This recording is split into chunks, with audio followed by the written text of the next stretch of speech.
जय हिंद दोस्तों, मैं धनंजय कुमार आपको स्वागत करता हूं अपना यूट्यूब चैनल में। तो मैं ये बुक आपको जो दिखा रहा हूं ये क्लास 10th का टारगेट का क्वेश्चन बैंक है। अगर ये बुक को आप फॉलो करते हैं, टोटल क्वेश्चन को बनाते हैं तो कोई भी क्वेश्चन आपसे नहीं छूट सकता एग्ज़ाम में। तो गाइस प्लीज़ ये बुक को पूरा ज़रूर बना के जाएँ एग्ज़ाम देने के लिए। इसमें 100% क्वेश्चन दिया हुआ है, जो प्रीवियस ईयर क्वेश्चन है पूरा शुद्धता के साथ है, कोई इसमें गड़बड़ा नहीं है बुक में। तो आज मैं देखूंगा इस बुक का एक सेट का डिस्कशन करूंगा, कोई भी एक सेट को उठाकर मैं डिस्कशन करता हूं। तो देखिए किस तरह से प्रीवियस ईयर क्वेश्चन पूछा जा रहा है। चलिए स्टार्ट करते हैं।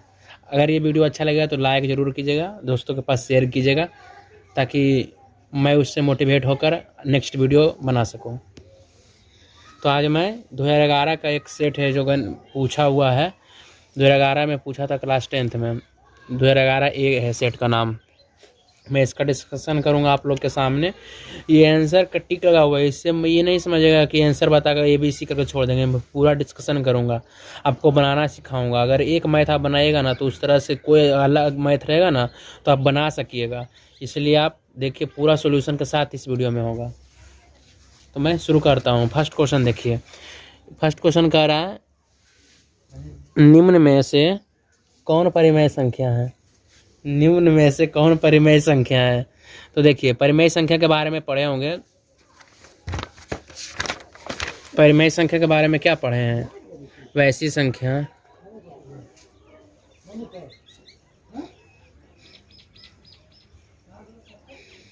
जिसे हम P/Q के रूप में लिख सकते हैं। जिसे हम P/Q के रूप में लिख सकते हैं, जहाँ पर P/Q के रूप में लिख सकते हैं, लेकिन Q = नोट 0 होना चाहिए। तो और इसमें नोट पॉइंट में लिख लीजिएगा। परफेक्ट रूट होना चाहिए संख्या।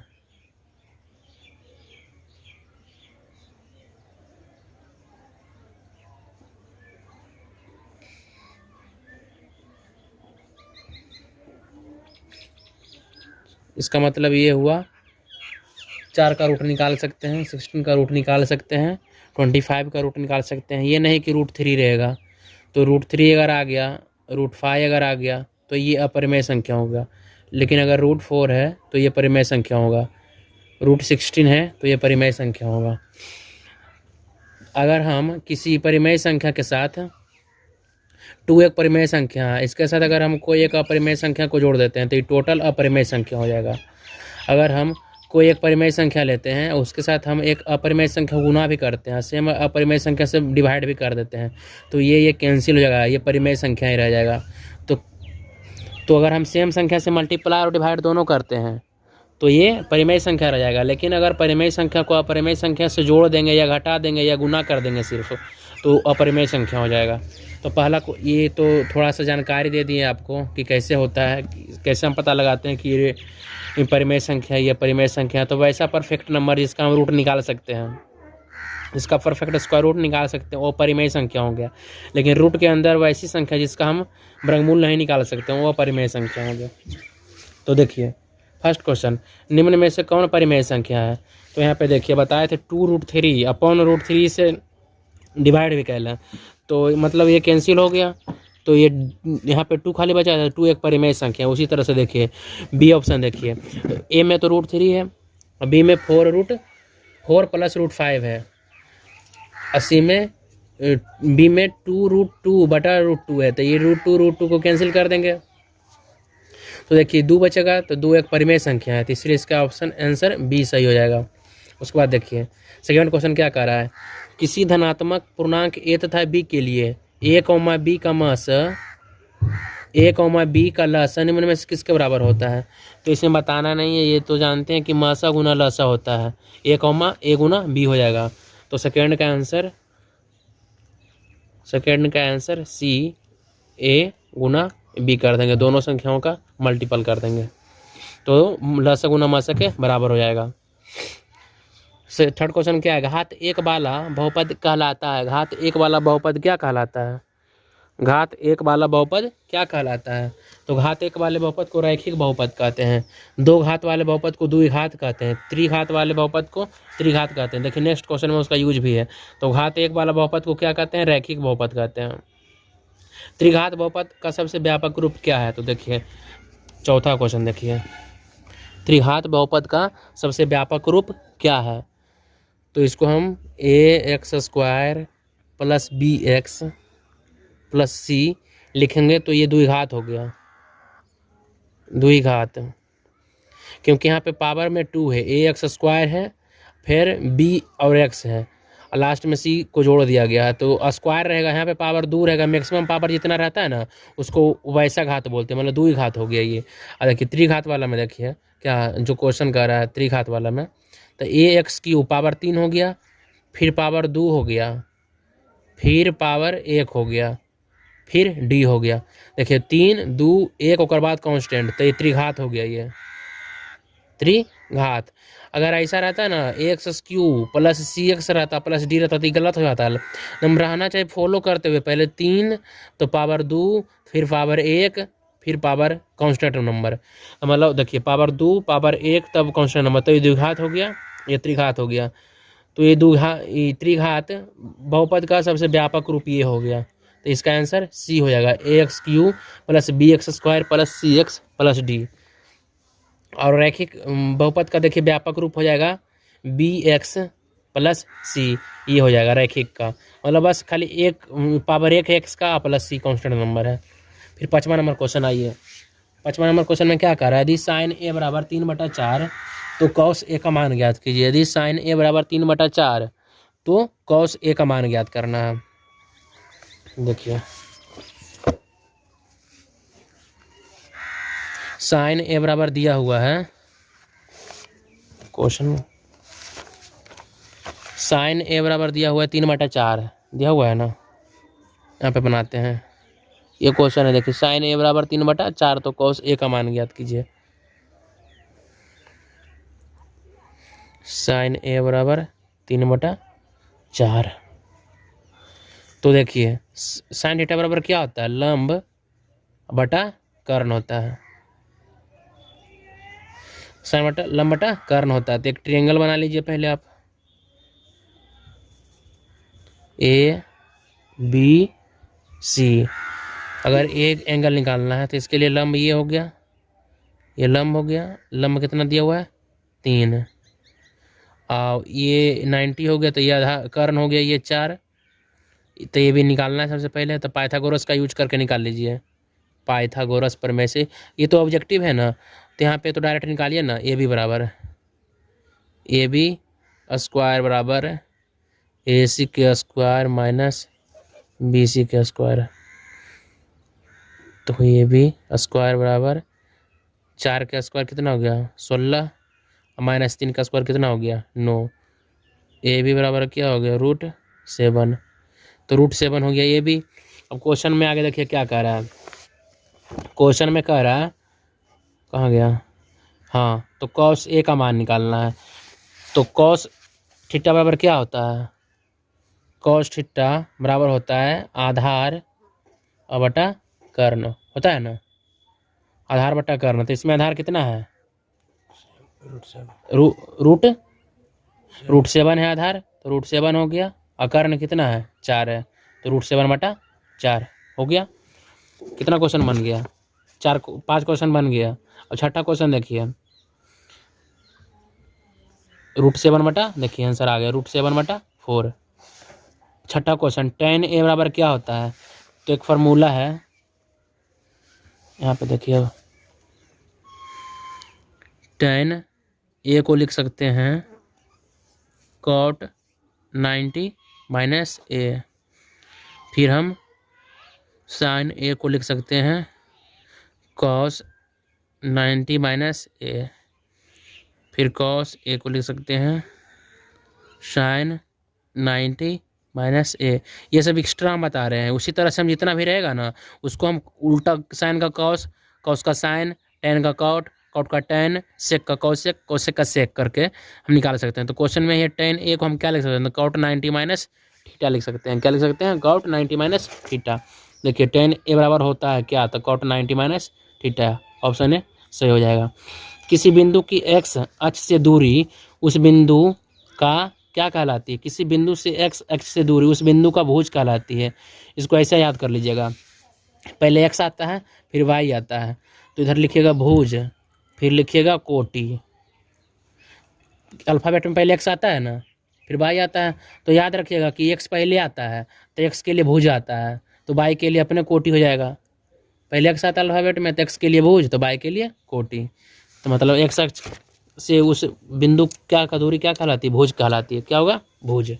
अब देखिए निम्न में से कौन वृत्त के क्षेत्रफल का स्रोत है, निम्न में से कौन वृत्त के क्षेत्रफल का स्रोत है, सूत्र है। तो वृत्त का क्षेत्रफल बराबर क्या होता है, वृत्त का क्षेत्रफल का फार्मूला पाई आर स्क्वायर होता है। और एक फार्मूला याद कर लीजिए, वृत्त का परिधि बराबर, देखिए वृत्त का परिधि बराबर क्या होता है, 2 पाई आर। ये दोनों फार्मूला याद रखिए, क्योंकि बगैर क्षेत्रफल नहीं तो परिधि भी पूछ सकता है, तो 2 पाई आर होगा। उसके बाद देखिए 9वां नंबर है, संचयी बारंबारता वक्र कहलाती है। तो संचयी बारंबारता वक्र क्या कहलाती है, त्वरण कहलाती है। इसको याद कर लीजिएगा, याद करने का चीज़ है ये। संचयी बारंबारता वक्र क्या कहलाती है, त्वरण। यूक्लिड विभाजन एल्गोरिथम दो धनात्मक पूर्णांकों के निम्न में से किसे प्रकलित करने की तकनीक है, ये भी याद करने का क्वेश्चन है ये सब। मतलब यूक्लिड विभाजन एल्गोरिथम जो होता है ना, दो धनात्मक पूर्णांकों को मासा निकालने का प्रकलित करने की तकनीक है, मासा उसे निकालता है। तो इसको भी याद कर लीजिएगा, 10 का बी मासा होगा। एक रैखिक समीकरण युग्म जिसका कोई हल नहीं होता है क्या कहलाता है, इसको हम असंगत बोलते हैं, जिसका कोई भी हल नहीं होता असंगत कहलाता है। एक रैखिक समीकरण युग्म जिसका कोई हल ना हो क्या कहलाता है, असंगत कहलाता है। जिसका हल रहता है उसको हम संगत बोलते हैं, उसको हम संगत बोलते हैं। जिसका हल नहीं होता है वो असंगत कहलाता है। 1045 का मान क्या होता है, 1045 का मान देखिए 1045 बराबर 1 होता है, इसको याद रखिएगा। अगर आपको ये पता नहीं चल रहा कि कैसे होता है, तो मैं ये वीडियो का डिस्क्रिप्शन में एक लिंक डाल दूंगा जहाँ पे मैं ट्रिग्नोमेट्रिक टेबल लिखना सिखाया हूँ। उस वीडियो को आप देख लीजिएगा, पूरा ट्रिग्नोमेट्रिक टेबल सिखाया गया है उसमें, तो वो वीडियो ज़रूर देखिएगा आप। मैं इस डिस्क्रिप्शन में उसका लिंक डाल दूंगा कि ये ट्रिग्नोमेट्रिक टेबल कैसे लिखाता है, वहाँ पे पूरा बहुत अच्छा से बताया। एक बार अगर आप देख लीजिएगा ना तो कभी नहीं भूलिएगा। 13 number question, Kaushik a minus 1 बराबर क्या होता है, कौशिक a माइनस 1 बराबर क्या होता है। तो देखिए इसका भी एक फार्मूला होता है, cosec square a minus cot square a बराबर 1। इसको हम क्या लिख सकते हैं, कॉट स्क्वायर a बराबर 1 minus Kaushik square a minus 1 लिख सकते हैं ना। ये देखिए कॉट का स्क्वायर उधर चला गया तो कौशिक स्क्वायर इधर रह गया, तो cosec square minus 1 equal to क्या हो गया, कॉट स्क्वायर a। तो इसका क्या होगा, cosec square a minus cot square a को लिख सकते हैं क्या, कॉट स्क्वायर है, सॉरी ये गलत, ये लाइन गलत लिखा गया। देखिए कौशिक स्क्वायर a माइनस 1 बराबर क्या लिख सकते हैं, कॉट स्क्वायर a। देखिए यहाँ से ये देखिए फार्मूला है, cosec square a minus cot square a बराबर 1 होता है। तो इसको हम इधर करेंगे, इसको उधर भेज देंगे, तो cosec square a minus 1 equal to cot square a हो जाएगा। उसके बाद देखिए 14 नंबर क्वेश्चन, 14 नंबर क्वेश्चन में क्या कह रहा है, tan स्क्वायर 26 बटा कॉट 64 का मान ज्ञात कीजिए। तो इसको हम चेंज, ऊपर वाला को ना चेंज कर दीजिए। क्वेश्चन क्या है, tan 26 है ना, तो इसको हम tan, इसको क्या लिख सकते हैं, tan 26 को लिख सकते हैं ना। पहले क्वेश्चन लिख लीजिए, tan 26 बटा कॉट 64। तो ऊपर वाला को हम लिख सकते हैं ना, कॉट 90 माइनस 26,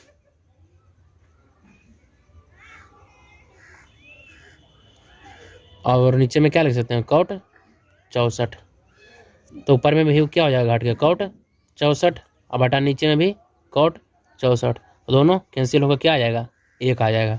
तो tan 26 बटा cot 64 को क्या कीजिएगा, नीचे में cot 64 को 64 ही रहने दीजिएगा, ऊपर वाला को cot में चेंज कर दीजिएगा, तो नीचे ऊपर बराबर हो जाएगा, काट के कैंसिल होकर 1 आ जाएगा। 14 क्वेश्चन बन गया। अब 15वां क्वेश्चन आइए। 15वां क्वेश्चन में क्या कह रहा है, mx1 प्लस, इसको लिखिए बता देते हैं,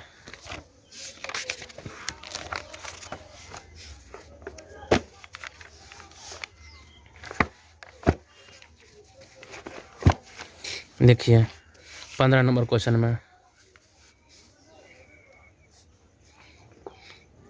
m1x2 प्लस m2x1 बटा m1 plus m2 comma m1/2 plus m2/1 बटा m1 प्लस m2।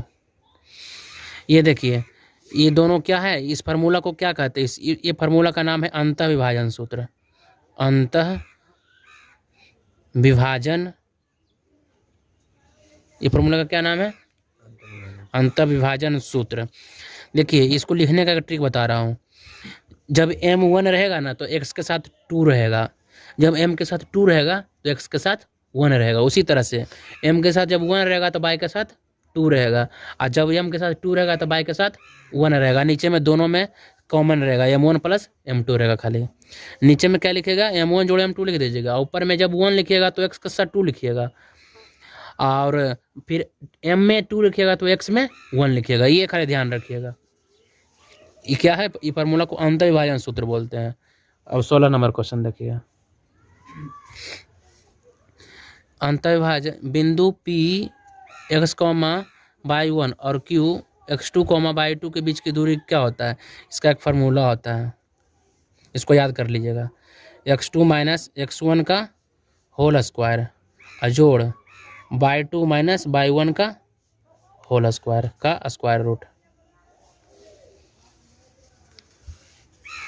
क्या फार्मूला होता है, अगर दो बिंदु के बीच का दूरी निकालना है तो x2 और x1 का घटा के उसका स्क्वायर कर दीजिएगा, फिर y2 को y1 में घटा के उसका स्क्वायर कर दीजिएगा। इस तरह से क्वेश्चन अगर इस टाइप का आ गया तो ये फार्मूला का यूज करके अपने बना सकते हैं, बिल्कुल बना सकते हैं। तो बीच की दूरी का ये फार्मूला सूत्र हो गया। उसके बाद देखिए 17 नंबर क्वेश्चन क्या कह रहा है, दो त्रिभुज के संगत कोण बराबर हैं तथा संगत भुजाएं एक ही अनुपात में है, तो इन दो त्रिभुजों को क्या कहते हैं। जब दो त्रिभुज का संगत कोण बराबर हो तथा संगत भुजाएं एक ही अनुपात में हो तो इससे हम समरूप त्रिभुज कहते हैं। इसे हम क्या कहते हैं, समरूप त्रिभुज कहते हैं। जब दो त्रिभुज का संगत कोण बराबर है तथा संगत भुजाएं भी एक ही अनुपात में हो तो इस त्रिभुज को हम समरूप त्रिभुज कहते हैं। अब 18 नंबर क्वेश्चन देखिए। आइए 18 नंबर क्वेश्चन क्या कह रहा है, 18 नंबर क्वेश्चन है, एक समकोण त्रिभुज में कर्ण का वर्ग शेष दो भुजाओं के वर्गों के योग के बराबर होता है। एक समकोण त्रिभुज है, इसमें क्या कह रहा है, कर्ण का वर्ग मतलब AC स्क्वायर बराबर AB के स्क्वायर प्लस BC के स्क्वायर। ये कह रहा है क्वेश्चन। एक समकोण त्रिभुज में कर्ण का वर्ग शेष दो भुजाओं के वर्गों के योग के बराबर होता है। तो इस प्रमेय को क्या कहते हैं, इस प्रमेय को किसने प्रतिपादित किया था, तो पाइथागोरस ने किया था। किसने किया था, पाइथागोरस। इसको किसने प्रतिपादित किया था, इस थ्योरम को, पाइथागोरस ने। अब 19 नंबर क्वेश्चन आइए।